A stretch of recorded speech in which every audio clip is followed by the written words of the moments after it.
विराट व रोहितच्या आजच्या वयाचे गुणोत्तर आहे 3:4 आणि 5 वर्षानंतर होणार आहे 7:9. तर विचारलं आहे रोहितचे आजचे वय किती. तुम्ही आणखीन पण हे गणित अशा प्रकारे सॉल्व्ह करताय का.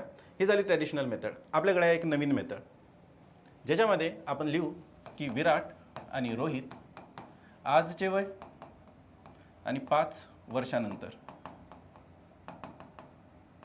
तर आजचे वय 3:4 प्लस 5 वर्षानंतर 7:9.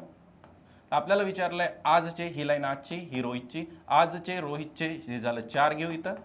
त्यानंतर कितीचा गॅप आहे तर 5चा आणि हा रेशो वापरल्यामुळे ह्या रेशोमधला गॅप 9 - 7 आणि इथनं करायचं आहे फक्त क्रॉस मल्टिप्लिकेशन. 4 × 7 - 9 × 3. 4 × 5 = 20, 20 × 2 आणि 4 × 7 = 28 -9 × 27 बरोबर 20 × 2 = 40. 28 - 27 1 बरोबर 40. तर अशा प्रकारे हे उत्तर काढलं जाऊ शकतं. अशा शॉर्ट ट्रिकसाठी नेहमी आम्हाला फॉलो करत राहा.